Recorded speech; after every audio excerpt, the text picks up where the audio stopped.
मायका महिलाओं का पर्यटन स्थल। उमा आज सुबह से ही बड़ी तेजी से अपना काम निपटा रही थी। उसके पीछे की वजह भी काफ़ी खास थी। पूरे 3 साल बाद अपने मायके जाने का मौका जो मिला था। काम करते वक्त वह काफ़ी रिलैक्स थी क्योंकि सासू माँ ने उससे कहा था कि कुछ दिनों तक दीपा जो उसकी ननद थी नहीं आने वाली है। उसकी यह एक ननद 100 के बराबर थी।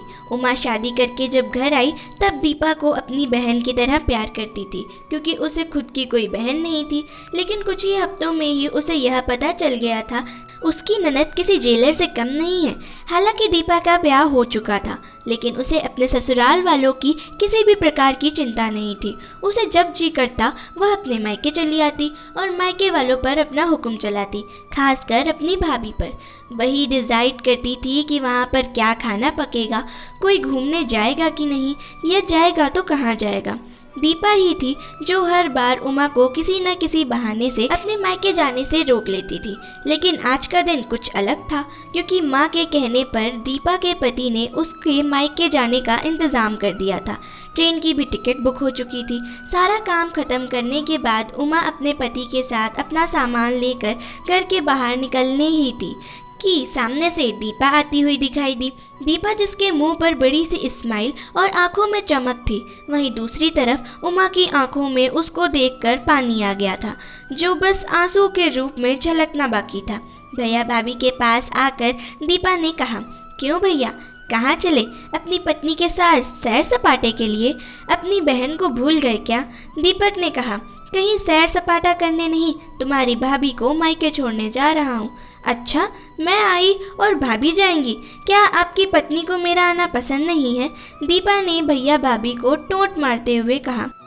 मन में उदासी और आंखों में नमी लिए उमा पलटकर घर के अंदर जाने लगी क्योंकि उसने मान लिया था कि इस बार भी दीपा की वजह से उसके मायके जाना कैंसिल हो जाएगा। लेकिन तभी सामने से उसकी सास आई और बोली, तुम दोनों अभी तक रेलवे स्टेशन नहीं गए? क्या गाड़ी के पीछे दौड़ते हुए जाओगे? दीपा बीच में टपकते हुए बोली, यह क्या कह रही है उमा?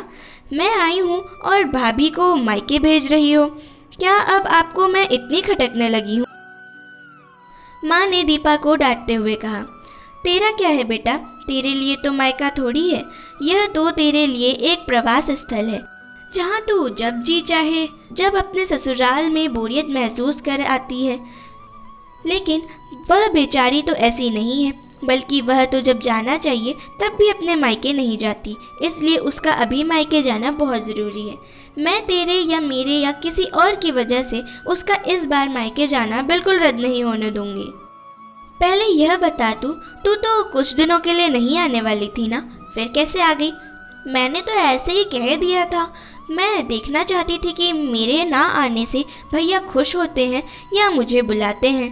दीपा ने कहा, हाँ, क्यों नहीं, कोई बुलाए या ना बुलाए, पर्यटन स्थल पर तो हर कोई जा सकता है। अब की बार मेरी बहू को पर्यटन स्थल पर यानी उसके मायके जाने दे। बेचारी ने सिर्फ भाई की शादी देखी है और अब तो उसके भाई के बच्चे भी हो गए हैं। उसका मुंह तक नहीं देखा उसने। उसे भी अपने हिस्से का सुख भोगने दे। माँ ने दीपा को फटकारते हुए और उमा को साइड लेते हुए कहा। अपनी सास के मुंह से अपने लिए ऐसे शब्द सुनकर उमा की आंखें छलक गईं। उसने अपनी सास को गले से लगा लिया।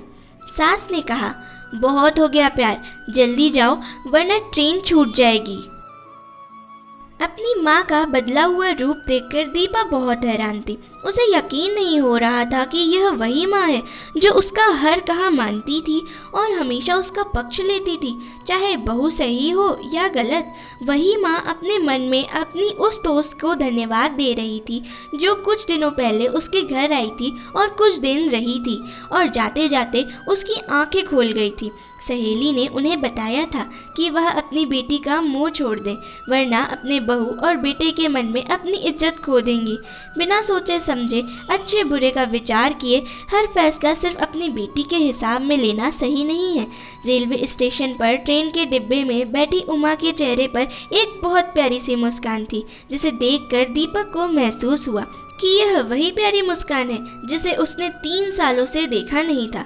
सच ही तो है, मायका महिलाओं के लिए पर्यटन स्थल ही तो है जहां वह अपने ससुराल की सारी चिंताएं, टेंशन भूलकर कुछ दिन आराम से रह सकती हैं। आशा करती हूँ कि आपको यह कहानी अच्छी लगी होगी। अगर यह कहानी अच्छी लगी है और इस कहानी में थोड़ी सी भी सच्चाई है तो इस वीडियो को लाइक करेगा। चैनल पर नए हैं तो चैनल को सब्सक्राइब करें और बेल आइकन ज़रूर से प्रेस करिएगा और अपने अनुभव हमें कमेंट में ज़रूर